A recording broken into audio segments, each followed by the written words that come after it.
Jangan lupa like, comment, and subscribe channel YouTube TVRI Bengkulu dan nyalakan lonceng notifikasinya.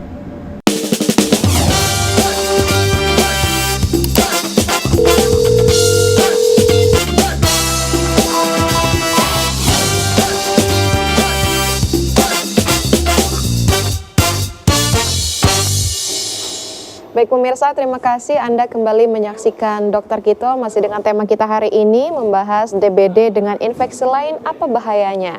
Ini semakin menarik dan tentunya akan menambah pengetahuan pemirsa di rumah bersama dengan Dokter Eni dan juga Dokter Lisda. Oke Helda, jadi ini mungkin ada beberapa titipan pertanyaan ini dok, termasuk juga case-case yang mungkin kami sebagai dokter yang ada di Vaskes Prima itu kan banyak menjumpai kasus-kasus infeksi virus yang mana salah satunya itu adalah demam denggi ataupun demam berdarah denggi. Nah mungkin masyarakat tuh kebanyakan ketika timbul nih dok bintik merah sedikit saja gitu, biasanya kan benar paling sering daerah tangan atau lengan bagian atas atau daerah siku dalam. Nah itu masyarakat langsung berpikiran bahwa ini pasti demam berdarah gitu. Sebenarnya apa sih dok perbedaan yang mungkin boleh diketahui oleh masyarakat antara demam denggi dengan demam berdarah denggi dok? Demam denggi dan demam berdarah denggi. Jadi keduanya itu sama-sama penyakit yang disebabkan oleh infeksi virus denggi. Jadi demam berdarah denggi itu kan penyebabnya virus denggi yang ada di dalam, dibawa oleh hospes perantara, dalam hal ini nyamuk Aedes aegypti, kemudian menular dari pasien ke orang yang lain. Jadi sebenarnya penyebabnya virus. Demam denggi atau disebut DD itu adalah tahapan awal di mana dia belum bergejala. Tapi begitu dia DBD, dia sudah muncul manifestasi pendarahan. Jadi diagnosisnya itu kayak grading. DD itu demam denggi itu yang paling rendah, demam berdarah denggi itu di atasnya lagi demam shock syndrome. Di sini biasanya pasien sudah tidak sadar. Nah, biasanya kalau demam denggi itu masih bisa diobservasi di rumah. Bisa dirawat. Tapi kalau DBD itu ada DBD kelas 1, ada kelas 2. Kalau sudah masuk kelas 2 dengan kriteria trombosit di bawah 200.000 dan kemudian sudah lebih dari 3 hari, maka itu indikasinya dirawat. Tapi kalau DBD grade 1 melihat walaupun gejala klinisnya, walaupun hasil trombositnya bagus, tapi kalau pasiennya ini menunjukkan gejala klinis yang tidak terlalu baik, minum susah, makan susah, atau begitu dikasih asupan muntah, maka itu kita lebih prefer untuk merujuk. Jadi nggak rigid banget sih DBD grade 1 harus rujuk atau rawat, DBD 2 harus rawat, tapi kita tetap kembali pada klinis pasien, kondisi pasien. Nah, kondisi pasien ini tentu pasien A dan B beda, anak dan dewasa beda. Kita lihat keluhan-keluhan tadi yang menyertai dari DBD itu. Nah, kalau bintik merahnya tadi sudah saya sampaikan dia berbeda dengan bintik merah yang lain, tapi dia bisa karena pendarahannya itu ada di bawah kulit, jadi harusnya dia kalau di stretching itu nggak hilang, tetap ada. Beda dengan bintik merah disebabkan gigitan nyamuk atau apa, kalau di stretching karena itu hanya di permukaan dia hilang. Tapi kalau DBD karena dia itu pendarahan di bawah kulit, harusnya dia tidak hilang. Itu untuk membedakan. Karena ciri khas kalau orang DBD itu pasti melihat ada bintik merahnya enggak gitu ya. Betul, tapi tetap ada kriterianya. Ada kriteria lain. Baik dokter, boleh kita langsung lanjutkan ke materi selanjutnya? Kita lanjut ya.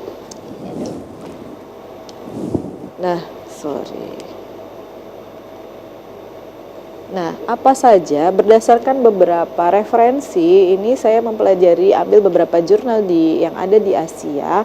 DBD ini jarang ya di Eropa karena dia ini kan penyakit tropis ya. Jadi tentu yang banyak mengalami DBD itu daerah-daerah di daerah tropis. Jadi yang paling sering berbarengan dengan DBD yang pertama itu pada zaman COVID itu COVID-19. Kemudian ada demam typhoid atau kita bilangnya tipes, kemudian ada malaria, dan kemudian ada chikungunya. Nah, penyakit-penyakit infeksi ini bisa saling memberatkan karena dia menyerang sel yang sama, kemudian dia mengeluarkan yang namanya sitokin, kemudian dia bisa merusak jaringan-jaringan yang ada di dalam tubuh, misalnya usus, kemudian pembuluh darah, dan seterusnya.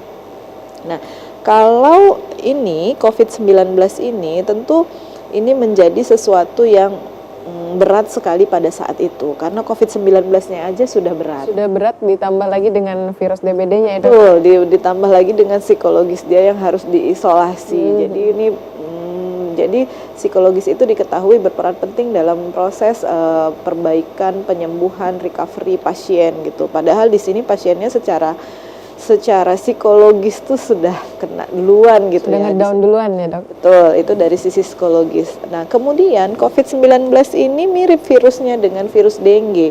Jadi virusnya ini bentuknya mirip seperti ini, isinya RNA. Jadi dia sama-sama bisa memunculkan badai sitokin. Jadi itu memperberat penyakit.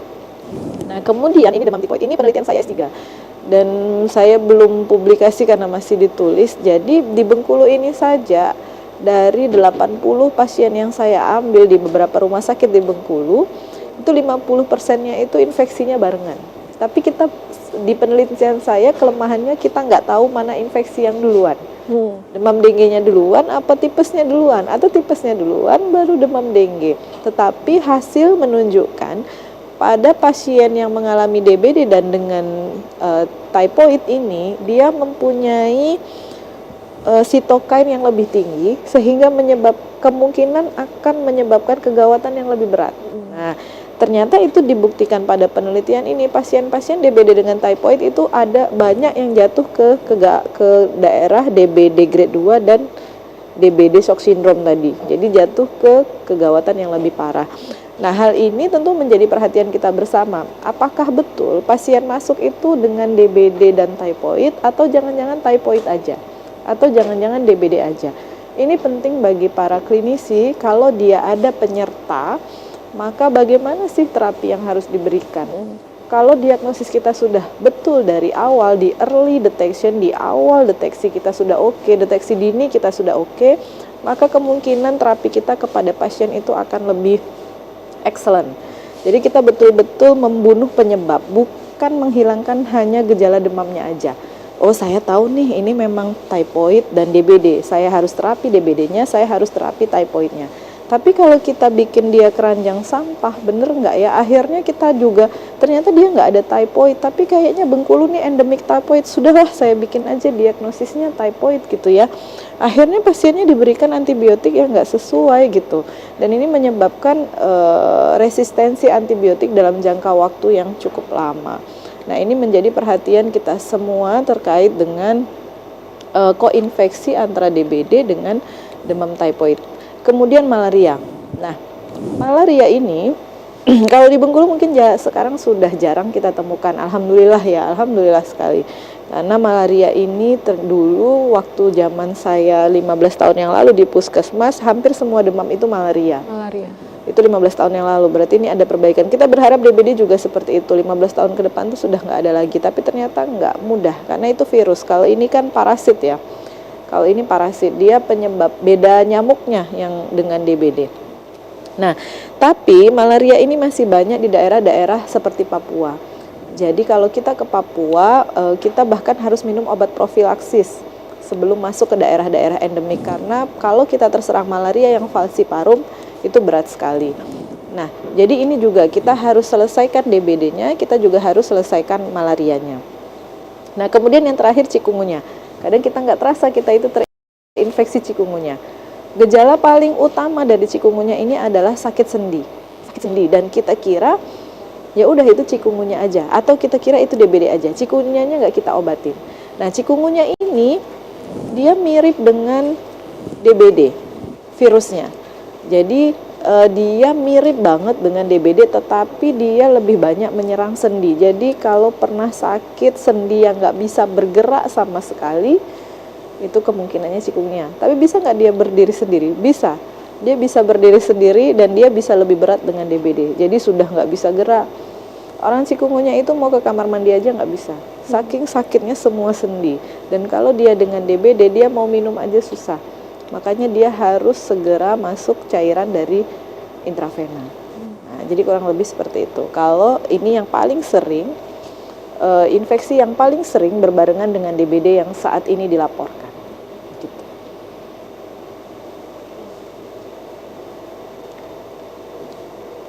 Kemudian kalau misalnya yang typhoid ini yang paling banyak terjadi ini juga harus hati-hati karena keluhan mual dan muntahnya tuh overlap dengan demam berdarah dengue. Kita suka kira demam typhoid, tapi ternyata dia ada DBD-nya juga. Gitu. Tapi demam DBD tadi kita sudah ingat ya, kalau demamnya itu demam tinggi di atas 39 dan dia tidak peduli waktunya naiknya kapan. Kalau typhoid ini dia akan naik di sore hari. Berarti ada waktu-waktu tertentu juga ya dokter ya? Ya, untuk COVID-19 ini mirip dengan DBD panasnya, tapi dia nggak ada pola saddle yang menurun pada hari kelima dan keenam kalau COVID. Jadi kalau DBD itu 1, 2, 3 tinggi, 4, 5 turun, dikira sembuh, padahal itu lagi posisi gawat, nanti 6, 7 naik lagi. Tapi kalau COVID enggak, dia demamnya naik terus, naik sepanjang hari. Nah, kalau barengan kita jadi nggak tahu kan, dia DBD apa COVID, jadinya dua-duanya. Benar-benar. Ya. Membingungkan ya dokter ya? Makanya kita perlu pemeriksaan fisik ke pasien. Kita lihat kalau typhoid ini kita lihat lidahnya ada yang namanya typhoid tongue. Jadi di lidah itu ada typhoid tongue, bagiannya merah, bagian tengahnya putih, bagian pinggirnya merah terus berselaput. Itu gejala dari salah satu gejala dari typhoid. Walaupun tidak semua ada, tapi itu bisa dijadikan indikasi oh pasien ini ada typhoid. Nah, kalau demam typhoid saja itu dia naik kemudian turun di sore hari. Pagi kebalik sorry. Pagi dia turun, sore dia mulai naik. Jadi kalau pagi kayak gini dia bisa kegiatan kayak biasa. Tapi begitu sore kok aku lemes banget, kayak habis ngapain. Sore tuh nggak bisa ngapa-ngapain. Lemes terus nanti malam naik, panas, pagi enak lagi turun. Tapi kalau itu dibiarkan dan kita tetap beraktivitas, kita tambah ngedrop. Jadi Salmonella typhi ini menyerang saluran cerna. Dan kalau Salmonella typhi ini atau demam typhoid ini, keluhan pencernaannya lebih dominan dibandingkan dengan yang lainnya. Yang lainnya ini kalau malaria lebih ke organ, kalau chikungunya lebih ke sendi. Nah, kalau ini lebih ke pencernaan. Nah, di sini demam typhoid ini tata laksananya agak berbeda. Dia karena penyebabnya adalah bakteri, maka dia nanti diberikan antibakteri. Kemudian pasiennya ini harus tirah baring kurang lebih 7 hari setelah bebas demam. Pernah dengar nggak kalau pasien tipes itu harus bed rest? Ya, Sering. jangan bandel. Jangan bandel ya, Karena kalau kita bandel ngerasa sehat, pergi kerja, habis itu pasti dirawat. pasti Karena rawat kalau lagi. typhoid ini sebenarnya ngejarnya nggak perlu dirawat, kecuali mual muntah hebat, obat nggak masuk.